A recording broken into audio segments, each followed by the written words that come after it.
Je vais vous lire La nuit du marchand de sable de Claire Arthur et Stéphane Girel. Un album du Père Castor.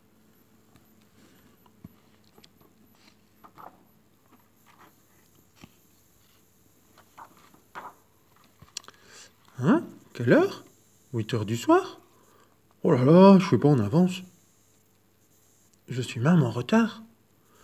Vite, vite, le marchand de sable met en route son avion à hélice.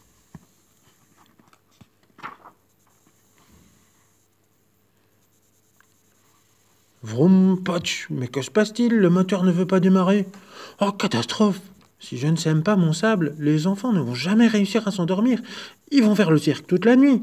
Vroom, potch, rien à faire. L'hélice ne veut pas tourner. Le petit marchand de sable ouvre sa caisse à outils. Cling, cling, il répare l'hélice, une goutte d'huile, et hop, ça tourne. Oh, j'ai perdu 1 heure. Tant pis. Ça y est, j'y suis.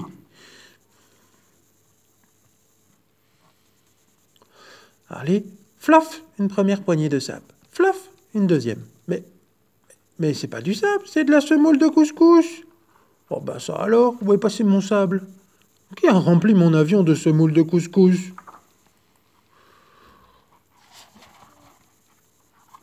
Hop. Déjà 10 heures. Et les enfants qui ne dorment toujours pas. Au contraire, ils font des glissades dans les couloirs et ils rigolent. Vite, vite, faut que je trouve du sable. Vroom, vroom, le petit marchand de sable file au bord de la mer.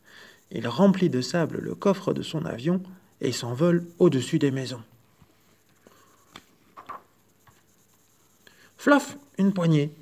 Flof, 2 poignées. Mais c'est pas mon sable. Il y a des pelles, des râteaux et même des châteaux de sable. Oh, j'ai encore fait une bêtise. J'ai envoyé du sable qui gratte, pas du sable qui picote les yeux et qui fait dormir. Minuit. Les enfants qui font toujours les crabes dans leur chambre, les parents qui rouspètent. Oh, du sable doux. Il faut que je trouve du sable doux. Vite, vite, vite, fiça le petit marchand s'envole jusqu'au désert. Il se pose près d'un palmier et il remplit à nouveau son avion. Et c'est reparti. Le voici au-dessus des toits. Flof, une poignée, flof, 2 poignées. Mais quelle tempête de sable! Oh non, j'ai encore fait une bêtise. Les enfants se prennent pour des gazelles maintenant. Le petit marchand de sable ne sait plus quoi faire. Il remonte dans son avion, il fait des ronds dans le ciel, et puis après il se pose au milieu d'un champ. Et tout triste, il s'assoit dans l'herbe. Mais il est déjà 3 heures du matin. Psst, psst.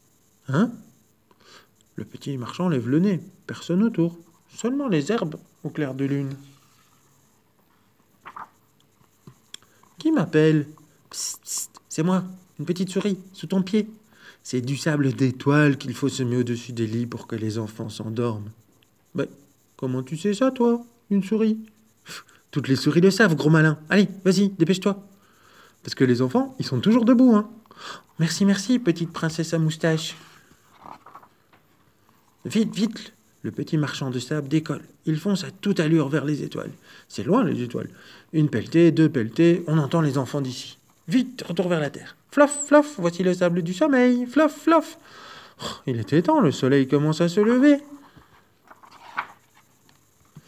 Mais dans les chambres, tout le monde ronfle enfin. Les enfants, les parents, les chats, les poissons rouges, tous. Et même les pendules. Oh, je suis crevé. Oh, je vais me coucher, dit le petit marchand après avoir rangé son avion dans son hangar. Bonne nuit. Zut. Bonjour. Voilà, c'est terminé.